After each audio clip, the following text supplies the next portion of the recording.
bear with me that I have to use a written concept. So at times I'm going to read things out of that. As indicated already, there are political developments in Europe you are aware of, I think. Some of you are. Those political developments do tend to be based, in my judgment, on some changes in the political perception or the perception of politicians of society, which bothers me more than anything else within that. This is based very much on the difference of two legalistic aspects. The perspective of a Anglo-American law system, which very much builds upon the individual's rights and therefore rights of structures of society to self-regulate itself, is opposed to a more continental European position, which is based on a code of rules, which is originally the Code Napoleon, which means regulation is a major issue. So one can build upon regulation the new developments. Now, quite logically, that means that if there is any change in innovation or any change in technology, you have to change the rules. And as a result of those changes of rules, you suddenly are changing the total legal structure in a legal system. The result is that you are constantly changing the security for business in the legal environment.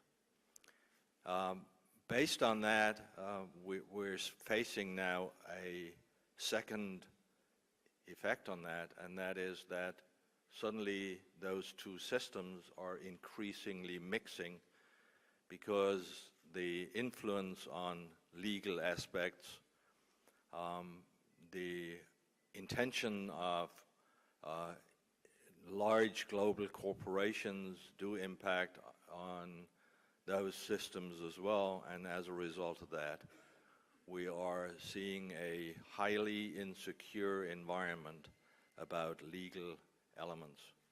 That is the major reason why some of the changes that we're seeing in regulation, in my judgment at least, are facing our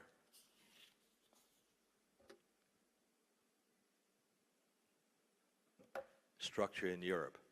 Now, as you are all aware, it's a patchwork of nations. There are 27 member states. There are 23 languages. There are 500 million people. And there's one currency for 60% of them. And there is a substantial income of 24,400 euros per inhabitant, but it is spread quite widely.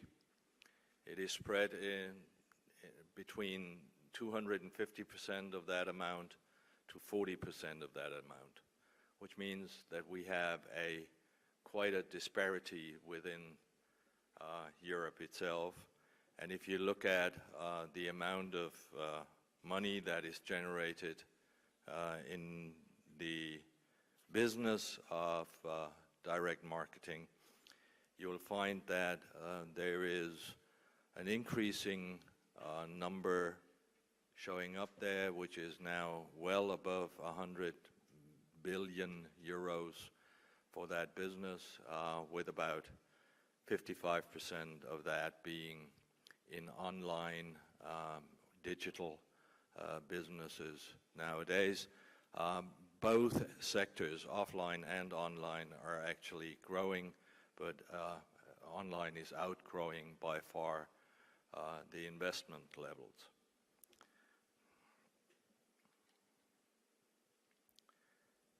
But there's also a patchwork of standards. There is a major difference in standards, and the standards difference are developed or have developed over the last years because of a form of differentiation within the EU, which is differentiating between a directive from the European Commission and a regulation of the European Commission. That becomes important because a direction gives a set of rules to be adopted by countries, and these adoption can, or that adaptation can vary quite heavily. So we have the patchwork on data protection and privacy for quite a while, and the special regulations on national levels then sets a quite different level of importance to the data protection and privacy laws. Did do that, and as a result of that, the European Commission came to the conclusion that they have to rework that part. Now, why did they have to rework that? I think there is an element of innovation in human beings that are looked at, can be looked at as a life cycle, but not so much the life cycle of the innovation itself. It's the life cycle of us being confronted with innovations. And my daughter basically defined that in a way that I found quite interesting. She said, anything in technology that is there when we're born we think is normal. Everything that comes up as an innovation when we are about 25, we think as being sensational. But everything that appears once we're 40 or plus, it's something like almost fatal. And I think there is some truth in that. As far as politicians are concerned, they are mostly over 40. So they were confronted in a situation where in the years since 2000, basically social networks grew up and became very important. And as a result of that, all regulation work is a post-effect work, which means they suddenly realized that their old structures of directive did not work anymore. It did not include the major changes in developments of technology. And so as a result of that, they redefined e-privacy, and they redefined data protection as a major element of new laws to come. So as of the 25th of January 2012, the Commission then finally did propose a new set of regulations for data protection. Now, in principle, one has to understand that any regulation that is put forward has to go through a major analytical approach, a political consultation at various stages. This is because those regulations are directly applicable. So there is no implementation into national law necessary, which means they become law in all member states. And that basically says if the moment the proposal would be adapted, 2 years after, it becomes automatically national law, which is under the current intentions of the European Commission, uh, 2016. The one key question then is, will all the existing national laws become obsolete? Because they very often cover more than just data protection issues, and therefore they are interlinked with other laws in the country, which means there's a whole major political process necessary to come up with a reasonable legal structure for all of Europe. But nevertheless, this is what the objective is. Now let me talk about the aspects of the reform. And there are a lot of aspects that could be interpreted positively, particularly from the position of the European Commission. First of all, the individuals will be put in control of their data. That's the objective.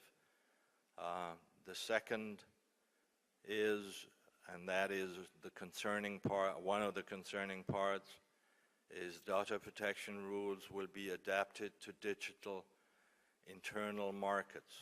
The harmonization, which is the third key element, are supposedly bringing 2.3 billion euro savings, and the simplification another 130 million savings.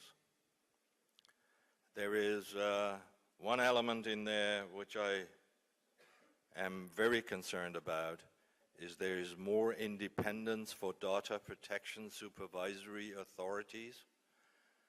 Those authorities are not elected. They're imposed, and they are heavily dependent on the EC Commission. The EU, excuse me, EC is the old terminology, EU Commission. Thereby, the Commission itself, who is instated, it's installed, it's not voted upon, it's not elected. There is an institution that is setting its own rules and can apply those rules by, and invigor those rules by another element that is not elected, which I think puts some question marks on the democratic process of that. But there is a one-stop approach for data protection within the European Union, which is claimed to be the case. Now, when you come and look at that, you suddenly realize that those one-stop data protection only applies to those who are in several countries. Now, most of the business that we're looking at is still a smaller and medium-scale business that is not necessarily at this point in time in various countries, most of the time one or two countries only because of the language barriers. So there is an issue of what those benefits ultimately mean. And then there is a more consistent application of the data protection law, which obviously is understandable if you do feel that there is a higher need of data protection. The last thing, however, is something that we all should be concerned about, not just in Europe. It is trying to set global standards for data protection. Now, all these objectives are more or less understandable.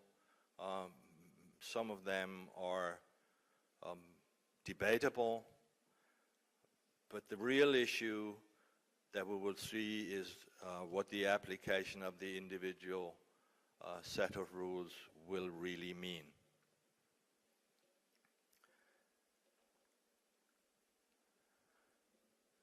Just to quickly go over two elements in there which I already mentioned, and there is a data protection board which is really done by non-elected individuals, so it will be administrative. And then there is the rights of the European Commission, which would be included in that regulation, which basically, by the way, this is about 90, more than 90 different articles, 26 of which would be defined as being delegated acts. Delegated acts allows the European Commission to change without basically talking to the individual states or any other legal entity.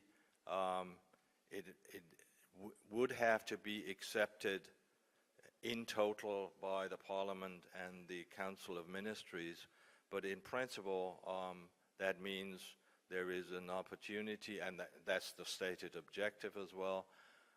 They want to be able to immediately change the regulation according to innovations or developments in data, in the data field, so they don't have to go around by writing a new set of rules, getting votes upon it, and then ultimately establish that as new rules.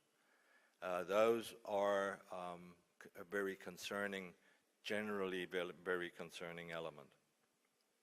Now, what are the critical aspects?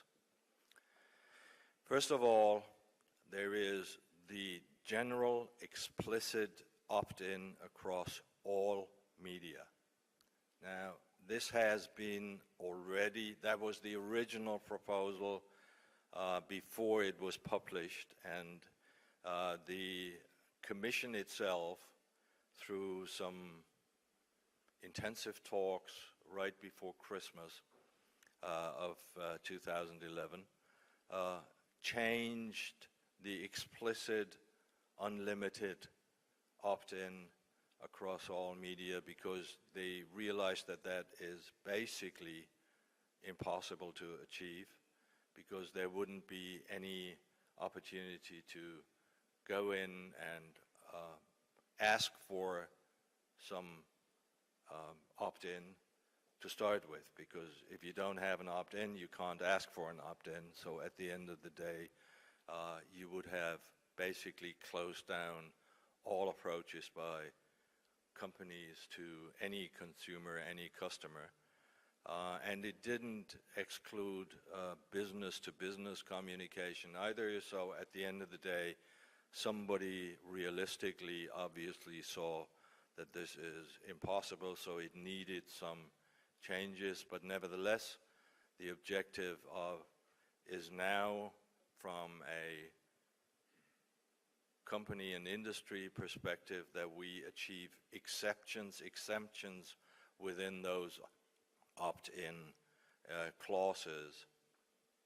Now, that you should know that there is already within the e-privacy rules in Europe, there is already an opt-in established, but the way the opt-in is obtained in all online or digital media is relatively easily obtainable. The second part, which still is around and is highly controversial, is regarding the identifiable personal data. Is an IP address already a personal data or not? There is the issue of cookies that you're, I'm sure, well aware of. And there is what is labeled online behavioral advertising. I've never heard, by the way, that advertising would be non-behavioral. I mean, it's a strange definition, because at the end of the day, you do communicate with somebody to obtain an attitude, which normally obtains either a change or an awareness. But nevertheless, this is a very critical issue which is raised through this regulation, and it therefore would make a lot of the what's called profiling or targeting activities almost impossible if that would hold up. Now, there's going to be an increased level of bureaucracy, despite the fact that the objective is to reduce the bureaucracy. One reason is the requirements of storage that are needed to maintain the knowledge about those, which is the next level, have chosen the right to be forgotten, which basically means it's a pet idea of the Commission. The right to be forgotten is that you as an individual can withdraw all information from one source, whatever that one source is.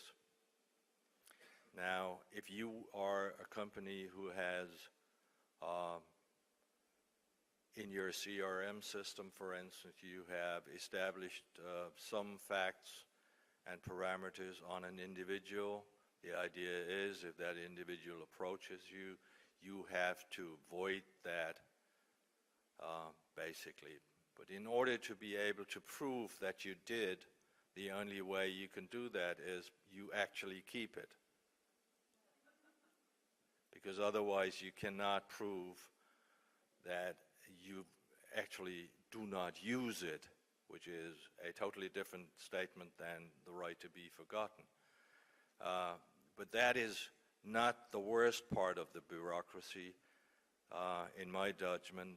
The next topic, which is data portability, in my personal opinion, is probably the biggest individual threat that this regulation carries.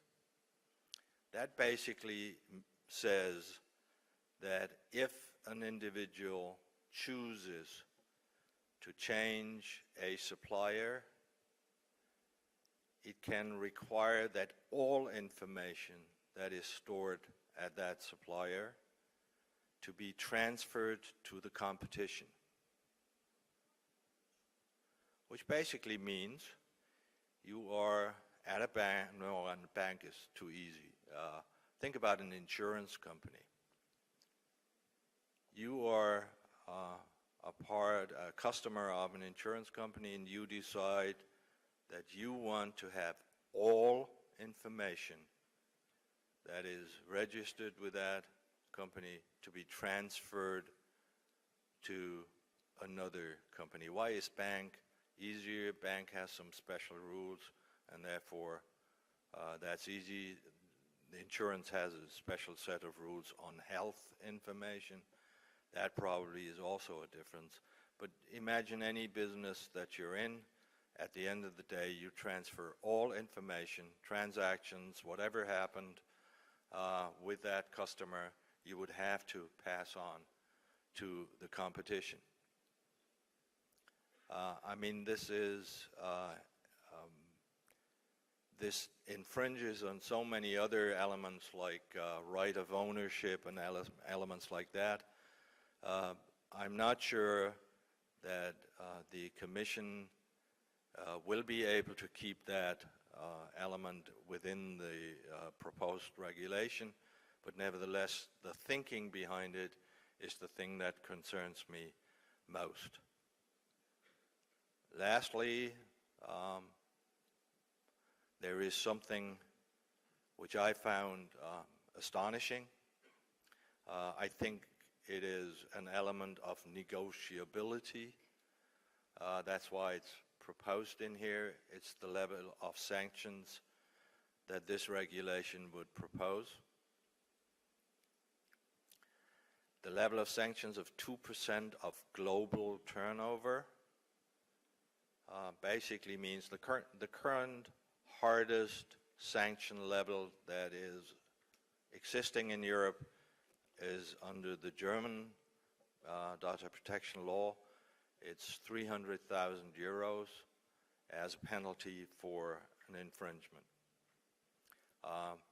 This would mean that any company that has more than 15 million global turnover would have a higher sanction level to envisage than this rule already establishes. And if you think of some of the global players. This is big, big money we're talking about. Now, to a certain degree, I think this is trying to put up the ante so one can negotiate a different level of sanctions, but that doesn't concern me as much as the fact that why would global turnover be a measurement for an infringement in a European environment? Imagine you are a US-based company, you have worldwide sales, and about 10% of your sales are in Europe. Why the heck should you pay 2% on your global, on the other 90% for sanctions for a regulation in Europe? And that's where the approach to a global standard really starts to come up. The other element in there is the fact that if you are a manufacturer of games in the US and you have one customer in France, this is the one that you have to establish as a procedure on data protection, which basically means the sanctions you would get is for one individual. It's as simple as that, at least as simple as that in the mind of the Commission. Now, why am I standing here and tell you about those developments? I mean, first of all, there is a global implication in my judgment. Moreover, however, I'm thinking about what we can do. We could either do this, and this is, by the way, sand, not the cloud. That would be the ability to look through something, which would be quite amazing. Nevertheless, I think the issue is much more, or shouldn't we rather do something against that? And I think what I'm trying to make you aware of is that every single industry, every single company that has business in Europe or intends to have business in Europe, in fact, will have to be aware of the threats of that regulation. And in fact, what I'm asking for is support for those who lobby for changes in balance within that regulation, which we are continuously trying to do with all the European DMAs and FEDMA and an institution that we have established in order to broaden the neutrality vis-a-vis the political parties, and that is called the Data Industry Platform, which is an unstructured cooperation of interested companies and associations. What we'll do there is we will collect statistics of the data industry, which does not exist for good reasons. I mean, imagine your CRM system doesn't apply to the new set of regulations, or the set of regulations make it obsolete. I mean, it not necessarily would mean that you have to give up your CRM system, but you would have to adapt it, and you know what it means if you want to change the software accordingly. Millions and millions of dollars. Now, those who are developing CRM systems probably may see that as an opportunity to make money, which I understand, which I applaud, but why wouldn't you rather do that for something in a non-regulated world where the creativity of a better structure is the force that gets you up and running and doing better things? I think there's a little disappointment on my side, because I am running now FEDMA, the German DMAi as well as the data industry platform for a year and a half, 2 years, almost 2 years now. And I am realizing that the hardest thing to achieve is actually awareness with the industry. Most industry partners do kind of lay back and say, wait a second, this will not come the way it is set out, there will be changes. And if I ask how should those changes come about, they talk about their own strong lobbying arm that will work. Now, having talked to a lot of politicians in the European Commission as well as in the Parliament, and I know from the Ministry Council that in principle you don't trust the individual company. You always think that they're looking for their own profits. So you need the neutrality of a heterogeneously set up structure that lobbies for with the arguments and for a more balanced approach. There's nothing wrong with empowering consumers, but there is also an important element of keeping the balance of the power of industry and commerce so we can prosper as democracies. If there are any other things you would like to know, here is one block mentioned. I think you will be able to receive at the end all the presentations, so the elements that are on there are to your availability.